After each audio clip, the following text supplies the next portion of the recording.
ಇವತ್ತು ನಮ್ಮ ಹೊಸ ಸರ್ಕಾರ ಮತ್ತೊಂದು ಹೆಜ್ಜೆಯನ್ನ ಜನರ ಸೇವೆಯನ್ನು ಮಾಡೋದರಲ್ಲಿ ಮಾನ್ಯ ಮುಖ್ಯಮಂತ್ರಿಗಳ ನೇತೃತ್ವದಲ್ಲಿ ಇಡ್ತಾ ಇದ್ದೇವೆ. ತಮಗೆಲ್ಲ ಗೊತ್ತಿದ್ದಾಗೆ ಇವತ್ತು ಭಾರತ ಸರ್ಕಾರ ನಮ್ಮಲ್ಲಿ ಏನು SIR ಮಾಡೋದಕ್ಕೆ ಪ್ರಾರಂಭ ಮಾಡಿದ್ದಾರೆ. ಅದಕ್ಕೆ ಒಂದು ರೀತಿಯಲ್ಲಿ ಸಹಾಯವಾಗಿ ಆಗೋದಕ್ಕೆ ಅವರು ಕೊಟ್ಟಿರ್ತಕ್ಕಂಥ ನಿಯಮಗಳಲ್ಲಿ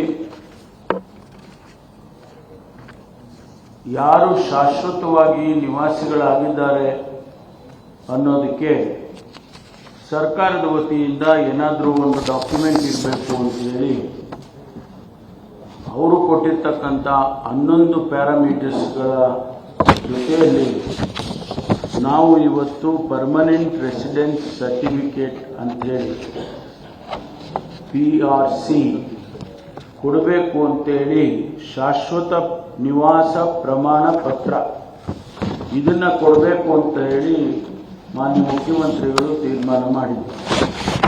ಅದರ ಪ್ರಯುಕ್ತ ಇವತ್ತು ಈ ತೀರ್ಮಾನವನ್ನು ನಾವು ತೆಗೆದುಕೊಂಡಿದ್ದೇವೆ. ಇವತ್ತು ಯಾವ ಆಧಾರದ ಮೇಲೆ ಕೊಡಬೇಕು ಅನ್ನೋದನ್ನ ಕೆಲವು ನಿಯಮಗಳನ್ನೆಲ್ಲ ಮಾಡಿಕೊಂಡಿದ್ದೇವೆ. ಅದು ಅವರಿಗೆ ಉದ್ಯೋಗದ ಆಧಾರದ ಮೇಲೆ, ವಿವಾಹದ ಆಧಾರದ ಮೇಲೆ, ಕರ್ನಾಟಕ ರಾಜ್ಯದಲ್ಲಿ ಸತತವಾಗಿ 10 ವರ್ಷಗಳ ಕಾಲ ಸಾಮಾನ್ಯವಾಗಿ ವಾಸ ಮಾಡಿರಬೇಕು ಮತ್ತು ಕರ್ನಾಟಕದಲ್ಲಿ ಜನಿಸಿರ್ತಕ್ಕಂಥ ಅದರ ಆಧಾರದ ಮೇಲೆ ನಾವು ಈ ಒಂದು ಸರ್ಟಿಫಿಕೇಟನ್ನು ಪ್ರಮಾಣ ಪತ್ರವನ್ನು ಕೊಡೋದಕ್ಕೆ ತೀರ್ಮಾನ ಮಾಡಿದ್ದೇವೆ. ಇದರಲ್ಲಿ ನಾವು ಮನೆ ಮನೆಗೆ ತಲುಪಿಸಬೇಕು ಅಂತ ಅವ್ರು ಬರಬೇಕು, ಅರ್ಜಿ ಕೊಡಬೇಕು, ಅದನ್ನು 16 ಕಡೆ ಅದು ಕನ್ಫರ್ಮ್ ಆಗಬೇಕು, ಅವ್ರು ರುಜು ಆಗಬೇಕು, ಇವ್ರು ರುಜು ಆಗಬೇಕು ಅಂತ ಹೇಳಿ ಆ ಕಚೇರಿಯಲ್ಲಿ ಅಲ್ಲಿಂದ ಇಲ್ಲಿಗೆ ಓಡಾಡಿಸೋದು ಬೇಡ, ನಾವೇ ಮನೆ ಮನೆಗೆ ತಲುಪಿಸಬೇಕು ಅಂತ ಹೇಳಿ ಈ ತೀರ್ಮಾನವನ್ನು ಮಾನ್ಯ ಮುಖ್ಯಮಂತ್ರಿಗಳು ಮಾಡಿದ್ದಾರೆ. ನಿಮಗೆ ಒಂದು ಮಾಹಿತಿ ಪ್ರಕಾರ ಜಾತಿ ಮತ್ತು ಆದಾಯ ಪ್ರಮಾಣಗಳು ಪ್ರವರ್ಗ 2A 2B 3A 3B 1.36 ಕೋಟಿ ಆ ಜನರಿದ್ದಾರೆ. ಪ್ರವರ್ಗ ಎ ನಲ್ಲಿರ್ತಕ್ಕಂಥ ಜಾತಿ ಪ್ರಮಾಣ ಪತ್ರಗಳ ಸಂಖ್ಯೆ 0.86 ಇದೆ, 86 ಕೋಟಿ. ಆಮೇಲೆ ಅನುಸೂಚಿತ ಜಾತಿಗಳು ಮತ್ತು ಅನುಸೂಚಿತ ಪಂಗಡಗಳ ಜಾತಿ ಪ್ರಮಾಣ ಪತ್ರ 2.63 ಇದೆ. ಒಟ್ಟಾರೆ ಇದೆಲ್ಲ SC ST ಇವರಲ್ಲಿ ಬರ್ತಕ್ಕಂಥ ಡಿನಾಮಿನೇಷನ್ಸ್ ಏನಿದೆ ಅದೆಲ್ಲ ಸೇರಿ 2.63 ಇದೆ. ಒಟ್ಟಾರೆ ನಾವು ಈಗ ಜಾತಿ ಪ್ರಮಾಣ ಪತ್ರವನ್ನು ಈ ಒಂದು ಕೊಡೋದಕ್ಕೆ ಲೆಕ್ಕ ಹಾಕಿರೋದು 4.85 ಕೋಟಿ 4.85 ಕೋಟಿ ಈ ಪತ್ರವನ್ನು ನಾವು ಕೊಡೋದಕ್ಕೆ ಈಗ ಪ್ರಾರಂಭ ಮಾಡ್ತಿದ್ದೇವೆ. ಇದರಲ್ಲಿ ನಮ್ಮ ದೇವರಾಜ್ ಅವರು ಹೇಳಿದಾಗೆ ಯಾವ್ಯಾವ ರೀತಿಯಲ್ಲಿ ಇದನ್ನು ಪಡ್ಕೊಳ್ಬೋದು ಅಂತೇಳಿ ವೆಬ್ಸೈಟ್ ಮೂಲಕ ಉಚಿತವಾಗಿ ಡೌನ್ಲೋಡ್ ಮಾಡಬಹುದು. ಹೋಬಳಿ ಮಟ್ಟದಲ್ಲಿ ಫೆಸಿಲಿಟೇಷನ್ ಸೆಂಟರ್ಸ್ ಅಂದರೆ ಸಹಾಯ ಕೇಂದ್ರಗಳು ಅಂತ ಮಾಡಿರ್ತೇವೆ, ಅದರಲ್ಲಿ ತಗೊಳ್ಬೋದು. ವಾಟ್ಸಪ್ ಮೂಲಕ ತಗೋಬೋದು, ಮೆಸೇಜ್ ಥ್ರೂ ವಾಟ್ಸಪ್, ಮತ್ತು ನೇರವಾಗಿ ಕೂಡ ಪಡ್ಕೊಳ್ಬೋದು. ಈ ರೀತಿ ನಾವು ಅವಕಾಶಗಳನ್ನು ಕಲ್ಪಿಸಿಕೊಟ್ಟಿದ್ದೇವೆ. ನಮಗೆ ಅಲ್ಲಿ ನಾಡ ಕಚೇರಿಗಳಲ್ಲಿ ಅರ್ಜಿ ಸಲ್ಲಿಸಿದರೆ, ಗ್ರಾಮ 1ನಲ್ಲಿ ಅರ್ಜಿ ಸಲ್ಲಿಸಿದರೆ, ಆಮೇಲೆ ಬಾಪೂಜಿ ಸೇವಾ ಕೇಂದ್ರಗಳಲ್ಲಿ ಅರ್ಜಿ ಸಲ್ಲಿಸಿದರೆ ಅಥವಾ ನೇರವಾಗಿ ಇದು ವೆಬ್ಸೈಟ್ನಲ್ಲಿ ಆ ಲಿಂಕಿಗೆ ಹೋದರೆ ಸಿಗ್ತಕ್ಕಂಥ ಅವಕಾಶಗಳನ್ನು ಕಲ್ಪಿಸಿಕೊಟ್ಟಿದ್ದೇವೆ. ಹಾಗಾಗಿ ಇದರಲ್ಲಿ ಏನಾದರೂ ಕಂಪ್ಲೇಂಟ್ಸ್ ಬರೋದಿದ್ರೆ ಯಾವುದಾದ್ರೂ ರೀತಿಯಲ್ಲಿ ಅಲ್ಲಿ ತೊಂದರೆ ಆಯಿತು, ಕಂಪ್ಲೇಂಟ್ಸ್ ಆಗ್ತಾ ಇದೆ ಅಂತ ಕಂಪ್ಲೇಂಟ್ಸ್ ಬರೋದಿದ್ರೆ ಅದಕ್ಕೆ ಸಕ್ಷಮ ಪ್ರಾಧಿಕಾರವನ್ನು ಕೂಡ ಒಂದು ಮಾಡಿದ್ದೇವೆ. ಅದರಲ್ಲಿ ತಹಶೀಲ್ದಾರರು, ಉಪ ತಹಶೀಲ್ದಾರರು, ಅದರ ನಂತರ ಸಹಾಯ ಆಯುಕ್ತರು, ಅಂದರೆ ಅವರು ಅಪೆಲೇಟ್ ಅಥಾರಿಟಿ ಅಂತ ಹೇಳಿ ಮಾಡಿರ್ತೇವೆ. ಅವರು ಮೇಲ್ಮನವಿಯನ್ನು ಸ್ವೀಕಾರ ಮಾಡೋದಕ್ಕೆ ಅವರಿಗೆ ಅಧಿಕಾರ ಇದೆ. ಅದಾದ ಮೇಲೆ ಜಿಲ್ಲಾಧಿಕಾರಿ ಅವರು ಆ ಕಂಪ್ಲೇಂಟಿನ ಆಧಾರದ ಮೇಲೆ ಪುನರ್ ಪರಿಶೀಲನೆ ಮಾಡ್ತಾರೆ. ಯಾವುದೇ ಅರ್ಜಿಗೆ ಏನಾದರೂ ತೊಂದರೆ ಇದ್ರೆ ಅಥವಾ ಏನಾದರೂ ಡಾಕ್ಯುಮೆಂಟೇಶನ್ ಪ್ರಾಬ್ಲಮ್ ಇದ್ರೆ ಅದರ ಒಂದು ಪುನರ್ ಪರಿಶೀಲನೆಯನ್ನ ಜಿಲ್ಲಾಧಿಕಾರಿಗಳು ಮಾಡೋದಕ್ಕೆ ಅವಕಾಶವನ್ನು ಕಲ್ಪಿಸಿಕೊಟ್ಟಿದ್ದೇವೆ. ನಿಮಗೆ ಏನೆಲ್ಲ ಕ್ರೈಟೀರಿಯಾ ಇರಬೇಕು ಅನ್ನೋದು ಕೂಡ ತಮಗೆ ತಿಳಿಸ್ತೇನೆ. ಒಂದು, ಕರ್ನಾಟಕದಲ್ಲಿ ಜನನ ಅರ್ಜಿದಾರರು ಕರ್ನಾಟಕದಲ್ಲಿ ಜನಿಸಿರಬೇಕು. ಯಾರು ಅಪ್ಲಿಕೇಶನ್ ಹಾಕ್ತಾರೆ ನಮಗೆ ಪರ್ಮನೆಂಟ್ ರೆಸಿಡೆಂಟ್ ಸರ್ಟಿಫಿಕೇಟ್ ಬೇಕು ಅಂತೇಳಿ, ಅವರು ಕರ್ನಾಟಕದಲ್ಲಿ ಹುಟ್ಟಿರಬೇಕು.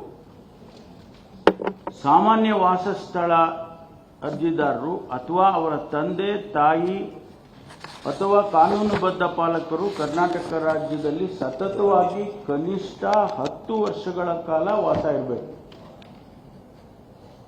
ಶಿಕ್ಷಣ ಅರ್ಜಿದಾರರು ಶಿಕ್ಷಣ ಏನಿರಬೇಕಂದ್ರೆ ಅರ್ಜಿದಾರರು ಕರ್ನಾಟಕದಲ್ಲಿ ಮಾನ್ಯತೆ ಪಡೆದ ಶಿಕ್ಷಣ ಸಂಸ್ಥೆಗಳಲ್ಲಿ ದ್ವಿತೀಯ PUC 12ನೇ ತರಗತಿ ಅಥವಾ ತತ್ಸಮಾನ ಹಂತದವರೆಗೆ ಕನಿಷ್ಠ 10 ಶೈಕ್ಷಣಿಕ ವರ್ಷಗಳ ಕಾಲ ವ್ಯಾಸಂಗ ಮಾಡಿರಬೇಕು. ಅಂದರೆ ಇದು ಇಂಡೈರೆಕ್ಟ್ ಆಗಿ 10 ವರ್ಷ ಅಲ್ಲಿ ಕರ್ನಾಟಕದಲ್ಲಿ ಇದ್ದಾರೆ ಅನ್ನೋದನ್ನ ನಮಗೆ ಕನ್ಫರ್ಮ್ ಮಾಡುತ್ತೆ.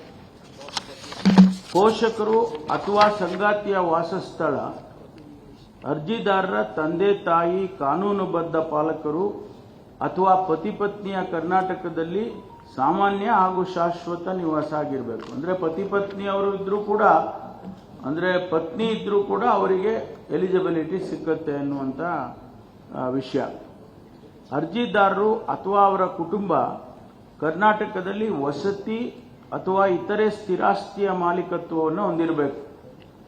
ಮನೆ ಇರ್ಬೋದು, ಮತ್ತೆ ಅಥವಾ ಏನಾದರೂ ಆಸ್ತಿ ಇರ್ಬೋದು, ಅಥವಾ ಕಾನೂನುಬದ್ಧವಾಗಿ ವಾರಸುದಾರರಿಗೆ ಆಗಿರಬೇಕು ಅಥವಾ ಬಳಸ್ತಾ ಇರಬೇಕು, ಆ ಮನೆಯನ್ನು ಉಪಯೋಗ ಮಾಡ್ತಿರ್ಬೇಕು. ಆಮೇಲೆ ಮತದಾರರ ಪಟ್ಟಿಯಲ್ಲಿ ಅವ್ರ ಹೆಸರಿರಬೇಕು. ಆಧಾರ್, ಪಡಿತರ ಚೀಟಿ, ಕಂದಾಯ ದಾಖಲೆಗಳು ಅಥವಾ ಇತರೆ ಸರ್ಕಾರಿ ದಾಖಲೆಗಳಲ್ಲಿ ಅರ್ಜಿದಾರರು ಅವರ ಪೋಷಕರ ಹೆಸರು ಸಾಮಾನ್ಯ ನಿವಾಸಿಯಾಗಿ ದಾಖಲಾಗಿರಬೇಕು.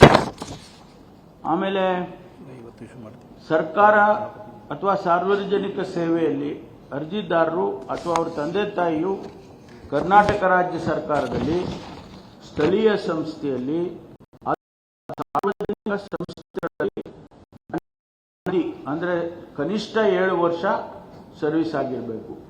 ಯಾಕೆಂದ್ರೆ ನಮ್ಮ ಹತ್ರ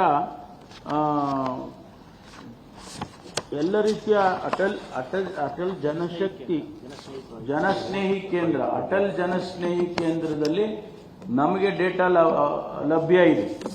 ಅದರ ಆಧಾರದ ಮೇಲೆ ನಾವು ಜಿಲ್ಲಾಧಿಕಾರಿಗಳಿಗೆ ಈಗಾಗಲೇ ನಾವು 4.85 ಕೋಟಿ ಜನರ ಸರ್ಟಿಫಿಕೇಟ್ಸ್ ಅನ್ನ ಆ ಜಿಲ್ಲಾಧಿಕಾರಿಗಳಿಗೆ ಕಳಿಸ್ಬಿಟ್ಟಿದ್ದೇವೆ. ಅವೈಲಬಿಲಿಟಿ ಇದೆ. ಆ ಜಿಲ್ಲೆಯಲ್ಲಿ ಯಾರ್ಯಾರು ಅರ್ಜಿ ಹಾಕ್ತಾರೆ, ಆ ತಾಲೂಕಲ್ಲಿ ಯಾರು ಅರ್ಜಿ ಹಾಕ್ತಾರೆ, ನಾನು ಈಗ ಹೇಳಿದಂಥ ಕ್ರೈಟೀರಿಯಾಕ್ಕೆ ಯಾರು ಬರ್ತಾರೆ ಅವರಿಗೆ ಆ ಸರ್ಟಿಫಿಕೇಟ್ಸ್ ಅನ್ನ ಜಿಲ್ಲಾಧಿಕಾರಿಗಳಿಂದ, ತಹಶೀಲ್ದಾರ್ ಇರ್ಬೋದು, ತಹಶೀಲ್ದಾರಿಂದ ಕೆಳಗಿನ ಹಂತದ ಅಧಿಕಾರಿಗಳು ಅದನ್ನ ವಿತರಣೆ ಮಾಡೋದಕ್ಕೆ, ಡಿಸ್ಟ್ರಿಬ್ಯೂಟ್ ಮಾಡೋದಕ್ಕೆ, ಮನೆ ಮನೆಗೆ ಹೋಗಿ ಕೊಡೋದಕ್ಕೆ ಅದನ್ನ ನಾವು ಅನುವು ಮಾಡಿಕೊಟ್ಟಿದ್ದೇವೆ. ಆದ್ರಿಂದ ಇವತ್ತು ಇದು ಒಂದು ಬಹಳ ದೊಡ್ಡ ಎಕ್ಸರ್ಸೈಸ್ ಇದು. ಯಾಕೆಂದ್ರೆ ನಾವು ಪರ್ಮನೆಂಟ್ ರೆಸಿಡೆಂಟ್ ಸರ್ಟಿಫಿಕೇಟ್ ಅಂತ ಏನು ಕೊಡ್ತಾ ಇದ್ದೀವಿ, ಅನೇಕ ರೀತಿಯಲ್ಲಿ ಇದು ಉಪಯೋಗ ಆಗುತ್ತೆ. ಒಂದು, ನಮ್ಮಲ್ಲಿ ಈ SIR ಗೆ ಅನುಕೂಲ ಆಗುವಂಥದ್ದು ಜೊತೆಗೆ ಕರ್ನಾಟಕದಲ್ಲಿ ಬಹಳಷ್ಟು ಜನ ಹೊರಗಿನವರು ಇದ್ದಾರೆ ಅಂತ ಹಾಗಾಗಿ ತಾವು ನೋಡಿರ್ಬೋದು. ಪ್ರತಿ ಅಸೆಂಬ್ಲಿ ನಡೆಯುವಾಗ ಪ್ರಶ್ನೆಗಳು ಬರುತ್ತೆ. ಇಷ್ಟು ಜನ ನಿಮಗೆ ಬಾಂಗ್ಲಾದೇಶದವ್ರು ಬಂದಿದ್ದಾರೆ, ಅಷ್ಟು ಜನ ಇನ್ಯಾವುದೋ ದೇಶದವ್ರು ಬಂದಿದ್ದಾರೆ, ಅಥವಾ ಬೇರೆ ರಾಜ್ಯದವರು ಬಂದ್ಬಿಟ್ಟಿದ್ದಾರೆ, ಬೆನಿಫಿಟ್ಸ್ ಎಲ್ಲ ಅವ್ರು ತಗೊಳ್ತಾರೆ ಅಂತ ಹೇಳಿ ಅನೇಕ ಸಂದರ್ಭದಲ್ಲಿ ಪ್ರಶ್ನೆಗಳು ಬರುತ್ತೆ. ನಾನೇ ಗೃಹ ಸಚಿವನಾಗಿ ಅನೇಕ ಸಂದರ್ಭದಲ್ಲಿ ಬಾಂಗ್ಲಾದೇಶದವ್ರ ಬಗ್ಗೆ, ಬೇರೆ ಬೇರೆ ರಾಜ್ಯದವರು, ಫಾರಿನರ್ಸ್ ಬಗ್ಗೆ ಎಲ್ಲ ಉತ್ತರ ಕೊಟ್ಟಿದ್ದೇನೆ. ಈಗ ಈ ಸರ್ಟಿಫಿಕೇಟ್ನ ನಾವು ಕೊಡೋದ್ರ ಮೂಲಕ ಅವರು ಆಟೋಮೆಟಿಕ್ ಆಗಿ ಎಲಿಮಿನೇಟ್ ಆಗ್ತಾರೆ. ಯಾರು ಇದರಲ್ಲಿ ಕ್ರೈಟೀರಿಯಾಗಿ ಬರೋದಿಲ್ಲ ಅವರೆಲ್ಲರೂ ಆಟೋಮೆಟಿಕ್ ಆಗಿ ಎಲಿಮಿನೇಟ್ ಆಗ್ತಾರೆ.